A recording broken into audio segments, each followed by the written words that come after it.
Ok, bueno, fíjense, este es el gráfico que yo comenté en la clase del día miércoles, ¿ok? Que le dije que se lo íbamos, que lo estaba buscando para mostrárselo, ¿ok? Este gráfico es una comparación entre el producto, ¿cómo se llama? La variación de la liquidez monetaria de M2, ¿ok? Con el deflactor implícito del PIB, ¿ok? O sea, con la inflación medida con el deflactor. ¿Ok? Entonces, bueno, por supuesto, el, ¿cómo se llama? Fíjense que hay un comportamiento bastante similar entre el deflactor, ¿ok? y, y la liquidez monetaria entre 1958 y 1970, ¿no? Aproximadamente. Entonces, fíjense, cuando comienzan a haber locuras en Venezuela con las variables monetarias es cuando, ¿ok? se comienza el gobierno de Carlos Andrés Pérez I, ¿no? Que es por aquí, ¿no? Año 74, ¿no? Y fíjense que ese es el primer año en el que hay una diferencia entre M2 y la inflación medida como el deflactor, ¿no? Y fíjense, aquí se vuelve a repetir la brecha, aquí hay una brecha mayor, aquí está una locura inmensa y aquí está otra locura inmensa, ¿eh? O sea, eso es efecto de la política monetaria. O sea, antes del 74, el Banco Central de Venezuela no hacía política monetaria. La única cosa que él hacía era comprar y vender divisas, ¿no? Era la única política monetaria que hacía. ¿Ok? A partir de los 70 comenzó a emitir dinero para financiar el déficit. ¿Ok? Y ahí tienen los efectos, pues. ¿Ok? Esa es la locura, ¿no? ¿Ok?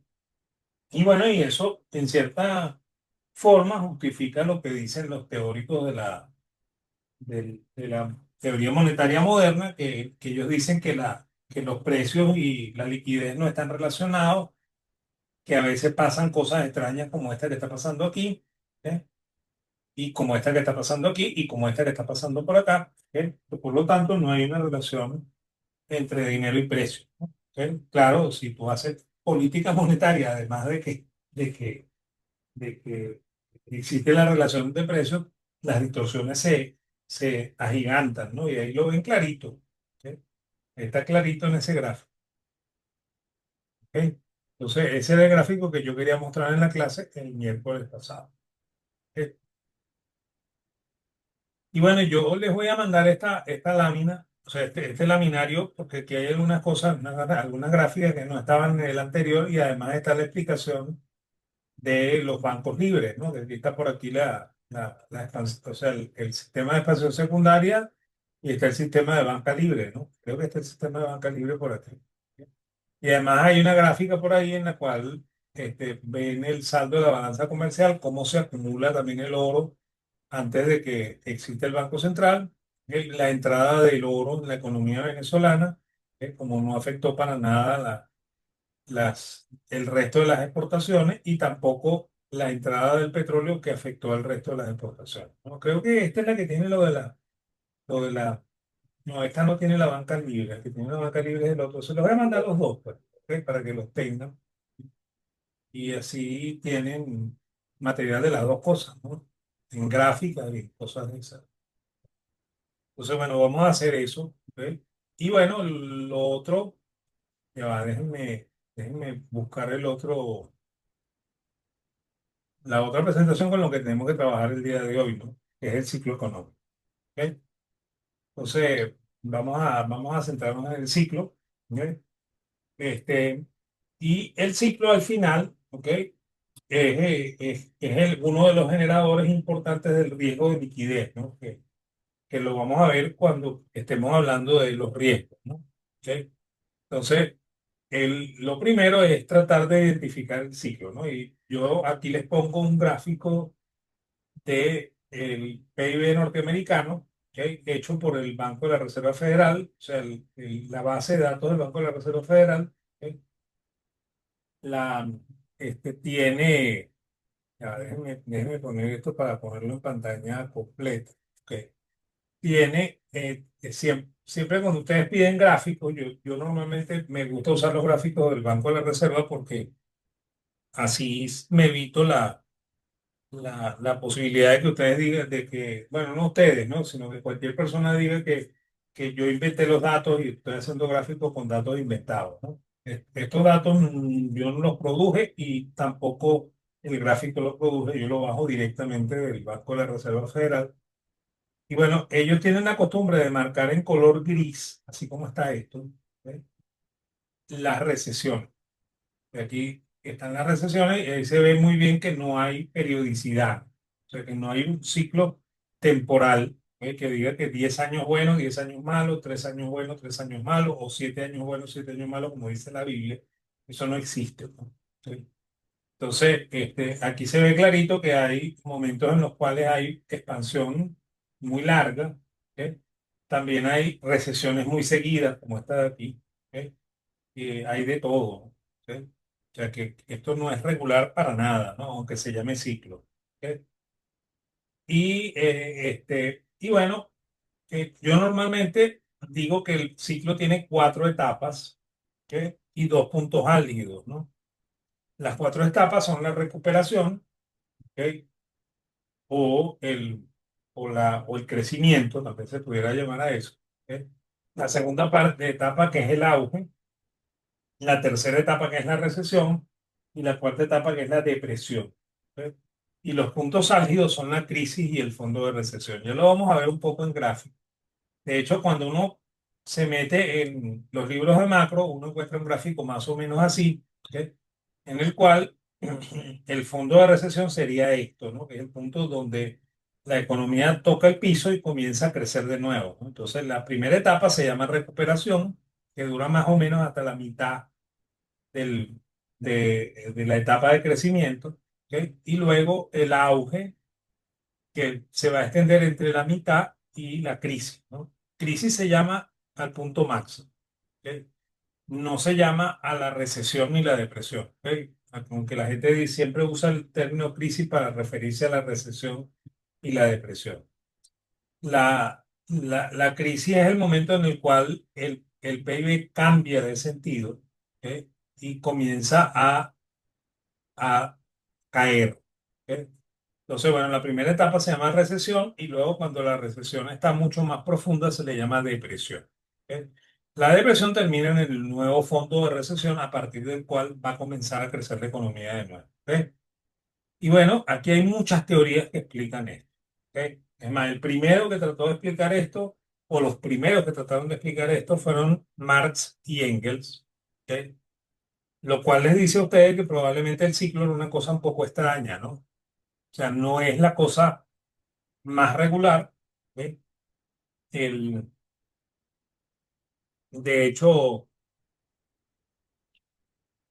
yo normalmente cuento que la primera recesión o el primer proceso de crisis, y recesión y depresión ocurre en el año 305 después de Cristo, ¿no?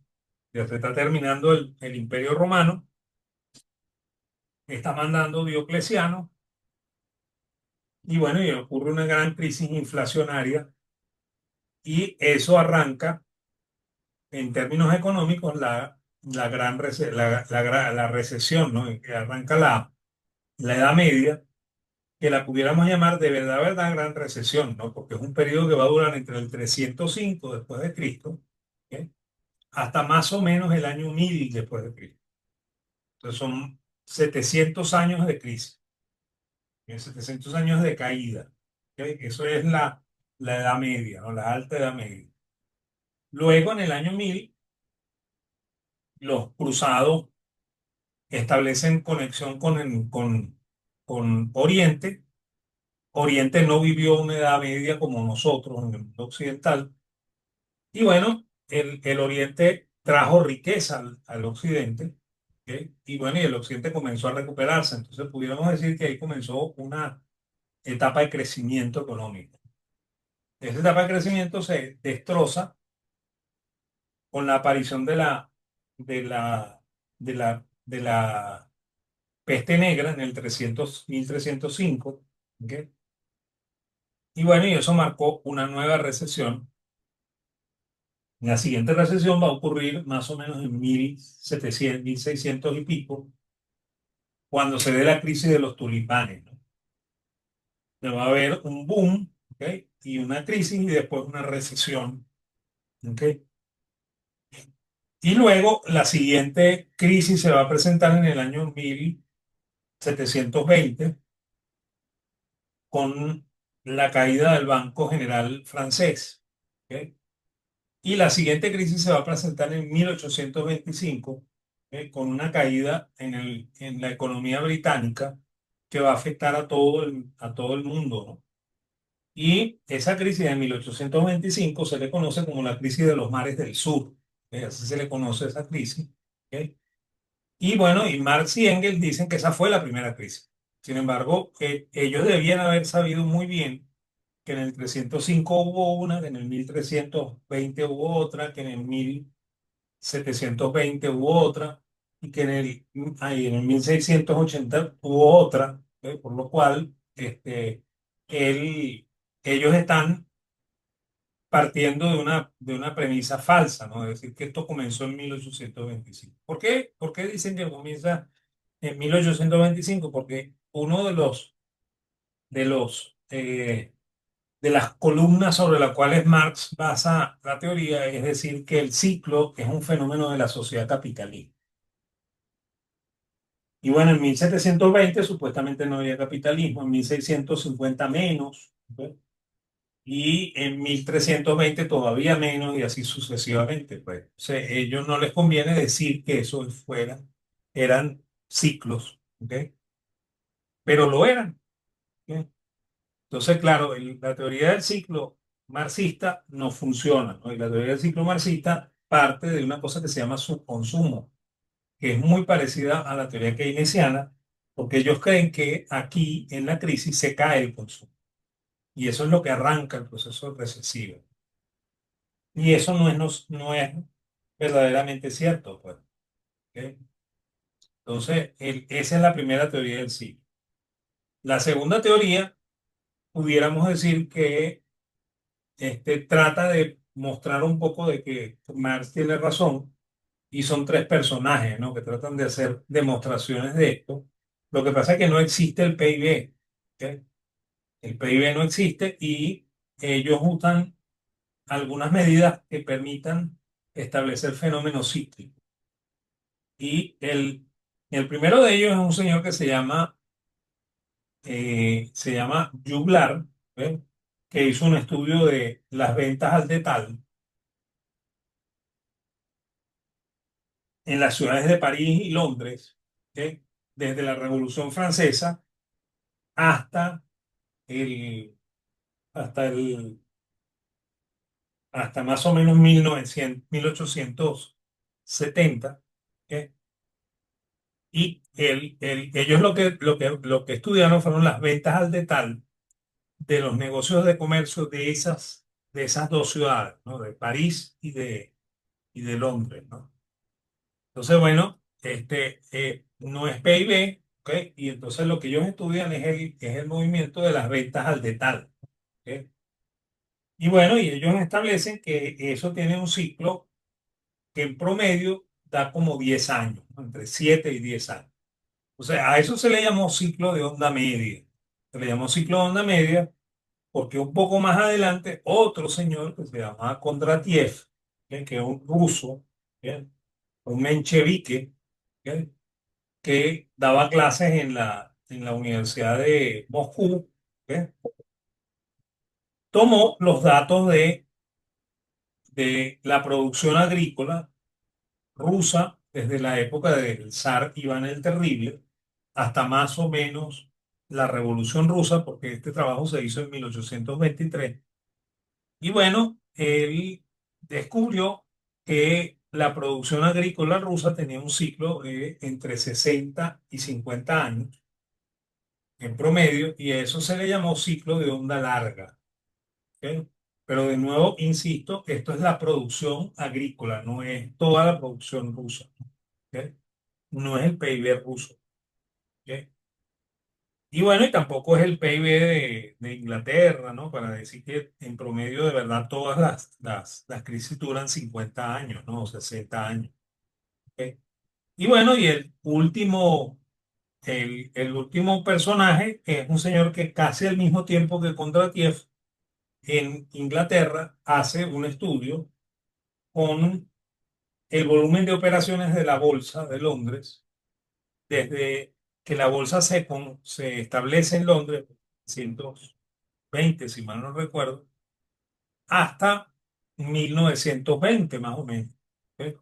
Entonces, esa, ese estudio permite establecer una suerte de ciclo que dura entre 9 meses y un año y medio, y a eso se le llama ciclo de onda corta. ¿Ok? Y fíjense que no, ninguna de las tres cosas es ciclo económico, ¿no? Sin embargo, se explican a veces en economía diciendo que son teorías del ciclo. E incluso uno de los personajes que vamos a estudiar, que es Schumpeter, ¿ok? Va a decir que esos estudios tienen cierta validez. Ya vamos a decir por qué. ¿Ok? La otra cosa es que el tercero es ese mismo señor, eh, este, Schumpeter. ¿Ok? Schumpeter hace un estudio sobre el, el ciclo y él dice que el ciclo está asociado al proceso de innovación. ¿Ok? Él es el proponente de la teoría de innovaciones. ¿Ok? Y de la supuesta creación creativa, destrucción creativa. ¿Ok? Y bueno, él va a decir que en el fondo de la recesión va a aparecer una innovación. Y esa innovación puede ser un cambio tecnológico, puede ser un cambio en un proceso productivo, ¿ok?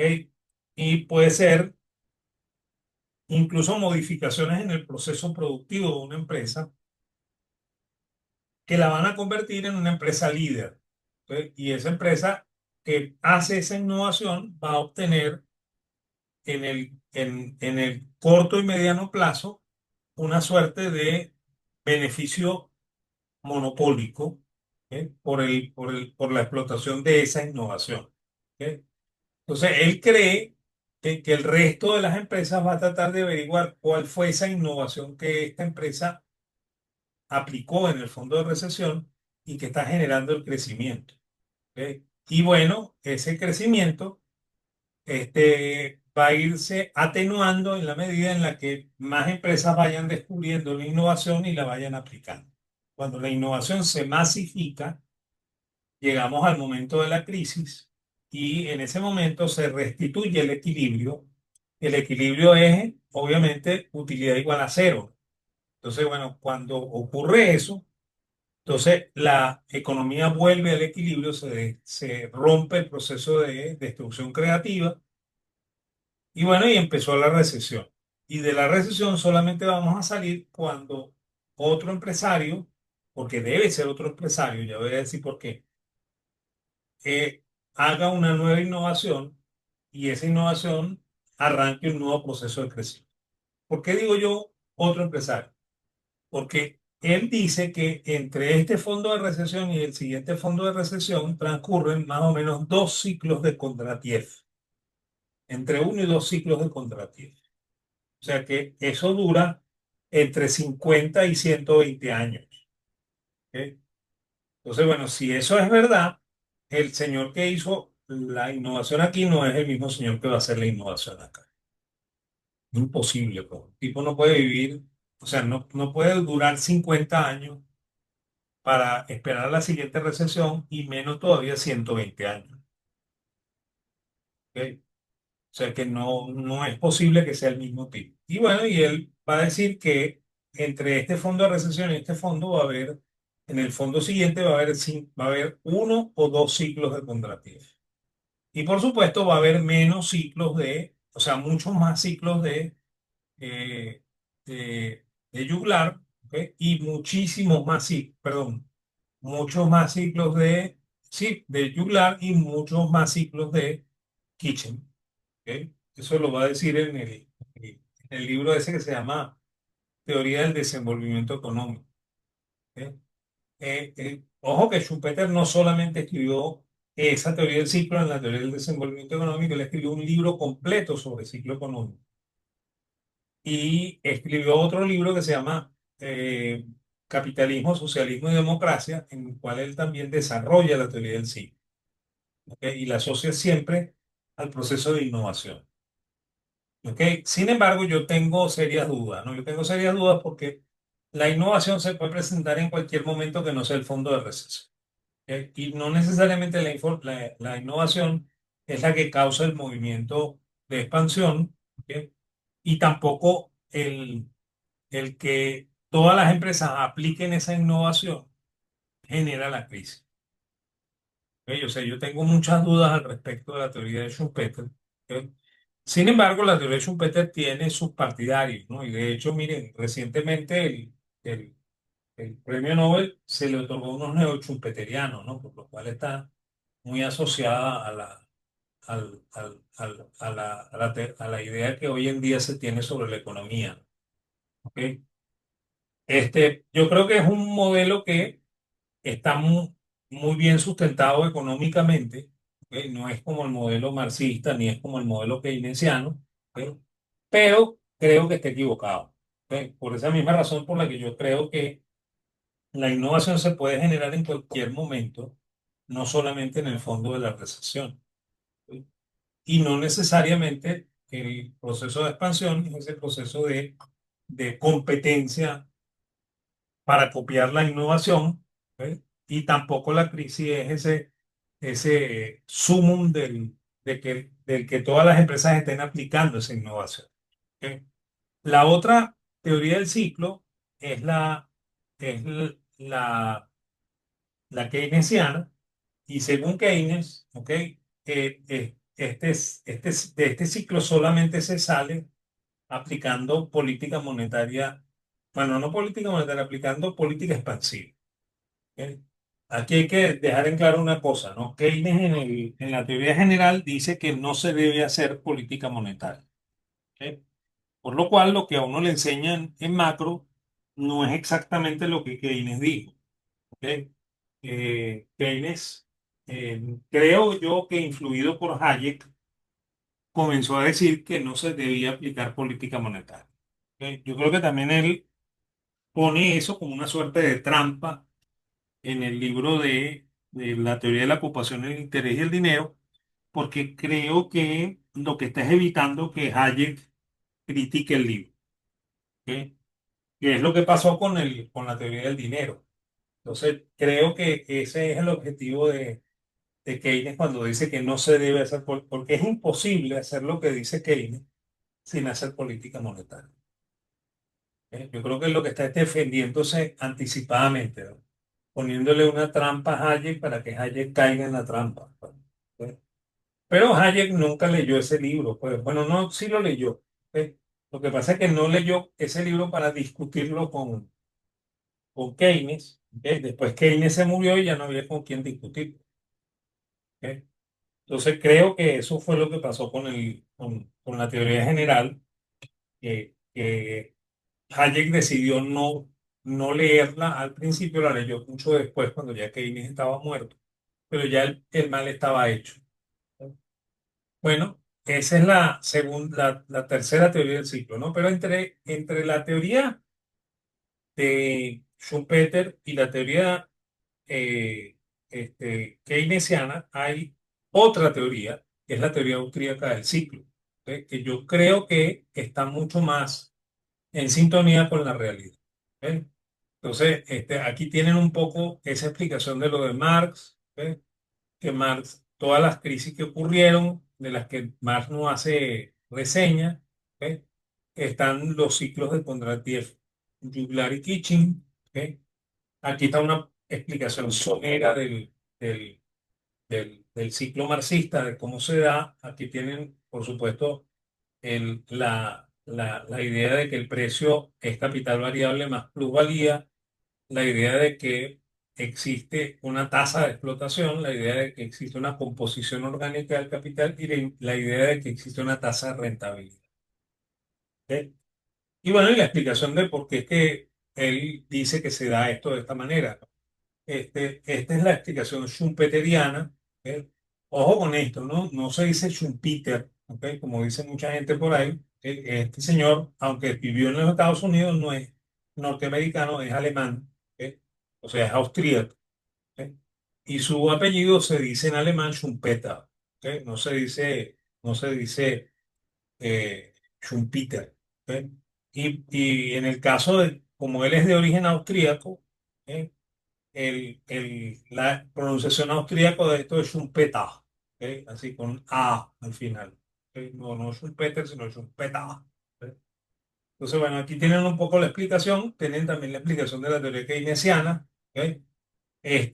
Yo explico también un poco la teoría de los ciclos reales que la plantean Kitland y Prescott, que ellos dicen que ellos se pusieron a estudiar las fluctuaciones de la demanda agregada y entonces ellos creen que cuando se presenta un choque favorable sobre la tecnología, ¿ok? El producto va a aumentar, la demanda de trabajo se expande, el salario real se eleva, ¿ok? Por lo cual se incrementa toda la productividad de los factores. Pero eso obviamente lleva a una acumulación excesiva de capital durante el auge y eso es lo que, según ellos, genera la recesión. Esto es algo parecido a la teoría austríaca, no exactamente igual. ¿Ok? Ya vamos a ver cuál es la teoría austríaca. ¿No? Esta es la teoría de los ciclos reales, que es la que se usa mucho hoy también. ¿Ok? O sea, hoy se toma mucho en cuenta esto. Ok, la teoría de Hayek y de Mises, ¿ok? Aparece por primera vez en un libro de Mises que se llama Teoría del Dinero y el Crédito. ¿Ok? Y luego de eso, Hayek comienza a trabajar con Mises y Hayek se dedica a estudiar el ciclo. Y Hayek va a escribir varios libros relacionados al ciclo, ¿no? El primero de ellos se llama Precios y Producción, ¿ok? Y el segundo es Teoría Positiva del Capital, ese es el nombre que él le da al segundo. Teoría Pura del Capital, ese es el nombre del segundo libro. Pero después Hayek abandona el, el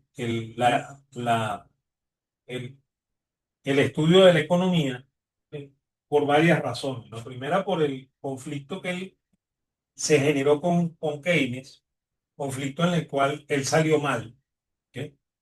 Y bueno, y la otra razón es porque cuando él se va a la Universidad de Chicago, la Universidad de Chicago no lo quiere en el departamento de economía. Y bueno, a él le crean un departamento de estudios políticos, por lo cual él se va a dedicar al estudio de la ciencia política, no al estudio de la economía, ¿no? Entonces él va a abandonar todo el estudio de la economía en favor de un estudio de ciencia política. ¿Ok? Entonces, bueno, ¿de qué parte esto de la teoría del ciclo? ¿No? Parte de la teoría de Knuth-Wicksell, ¿ok? Que habla de una tasa natural de interés. ¿Ok? Y Knuth-Wicksell define esta tasa natural de interés como aquella tasa a la cual ocurrirían los préstamos si no existiera dinero. ¿Ok? Entonces, eso está muy asociado a lo austríaco, sin embargo, Knuth-Wicksell no es un austríaco. ¿Ok? Porque los austríacos decimos que la tasa de interés no es el precio del dinero. ¿Ok? Entonces, aquí Ludwig está ratificando que la tasa de interés como que no es el precio del dinero. ¿Ok? Y bueno, Pixel decía que cuando el Banco Central fija la tasa por debajo de la tasa natural de interés, entonces eso genera crecimiento económico e inflación. ¿Ok? Y que cuando el Banco Central la fija por encima, eso crea recesión. ¿Ok? Entonces, bueno, lo que va a tomar FOMISES es que siempre el Banco Central la va a fijar por debajo, por lo cual el Banco Central siempre va a estar tratando de generar crecimiento económico. ¿Ok? Sin embargo, bueno, va a haber momentos en los cuales el central va a hacer lo contrario, ¿no? Pero en el fondo de la recesión, el central baja las tasas para generar crecimiento económico. Entonces, ahí van a entrar porque la gente toma esa tasa como cierta, que no necesariamente es la tasa, pero la tasa de verdad es la tasa natural. ¿Ok? Entonces, van a evaluar sus proyectos con esa tasa de interés artificialmente bajada por el Banco Central. Y entonces eso va a abrir la puerta a que se den inversiones que no son adecuadas para el momento. Esos son lo que llama él, Mises llama inversiones equivocadas o malinvestment. ¿Ok? en un intento de hacer que el inglés se parezca al alemán. ¿Ok? Entonces, eso motiva el crecimiento general de toda la economía. ¿Ok? Y como hay diferencias en ¿ok? Los bienes se afectan de distinta manera. ¿Ok? Estamos, o sea, siguiendo la clasificación de Menger. ¿Ok? Y la clasificación de Menger más o menos dice que hay un primer orden, que es el orden del consumo, y hay unos órdenes superiores, y aquí yo voy a abusar usando un gráfico que usaba Hayek para explicar el ciclo. O sea, él dice que aquí está el primer orden, que es el consumo, y para poder consumir, las empresas que me venden los productos del consumo, ¿ok? Tienen empresas comercializadoras que venden esos productos. Y para que las empresas comercializadoras tengan esos productos a disposición, debe haber empresas distribuidoras que distribuyen la producción que se hace en otro lado. Y para que estas empresas distribuyan, debe haber una empresa que manufacturan. ¿Bien? Y para que estas empresas manufacturen, debe haber algunas empresas que procesan la materia prima para que esa materia prima después sea elaborada y convertida en producto casi final para que yo consuma, ¿no? Y bueno, y para que esta empresa de refinación funcione, debe haber una empresa que extrae la materia prima con la que esa empresa produce, ¿no? Entonces, estas son las etapas de la inversión o las etapas de la producción y corresponden a la inversión dentro de la economía, que es la antagonista del consumo. ¿Ok? Entonces, ¿cómo dice Hayek que crece la economía? Y Mises también, ¿no? Ellos dicen que la economía, la única manera que tiene de crecer es que la economía ahorre, no consuma, sino que disminuya el consumo. Y la disminución del consumo libera recursos monetarios para que se pueda ampliar la inversión. Y entonces ahí se da un crecimiento sano en la economía. ¿Ok? O sea, el crecimiento que se da por la vía del ahorro es el crecimiento sano. ¿Ok? Sin embargo, cuando el Banco Central hace lo que dijimos antes, que es bajar la tasa de interés, entonces el Banco Central presiona el consumo para que el consumo crezca. Y también con la tasa de interés baja, presiona la inversión para que la inversión crezca. ¿Ok? Entonces aquí se da una suerte de tensión porque hay dos hipotenusas, ¿no? O sea, ambas están en conflicto y ese conflicto es el que va a terminar desatando la recesión. ¿Ok? Ojo con esto, ¿no? La recesión no es producto del crédito, como probablemente dice Rothbard y como secunda ahí Huerta de Soto. ¿Ok? La crisis, ¿ok? Y la recesión son producto de que hay una masificación de inversiones malas, malinversiones, como diría Mises y Hayek, ¿ok? Que son las que van a quebrar, ¿ok? Y originar el proceso recesivo. ¿Ok? Pero eso ocurre por efecto de la política monetaria. Por eso es que los austríacos no nos gusta la política monetaria, no nos gustan los bancos centrales haciendo política monetaria. Esa es la razón de eso. ¿Ok?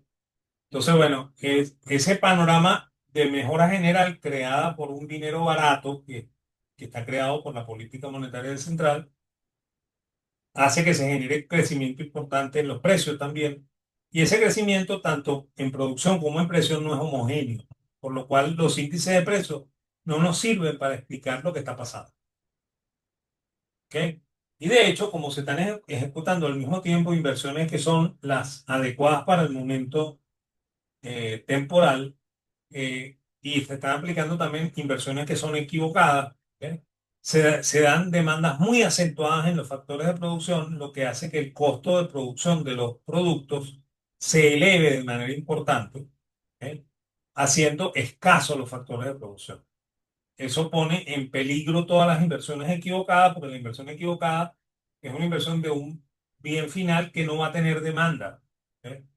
Y bueno, eso va a empezar a ocasionar pérdidas en esas empresas dedicadas a la inversión equivocada, ¿ve? Hasta que la inflación generalizada lleve al Banco Central a tomar medidas de política monetaria restrictiva para controlar la inflación y cuando lo haga, Entonces, las empresas que están ejecutando inversiones equivocadas, que no han cerrado por el aumento de los costos, van a cerrar porque quiebran.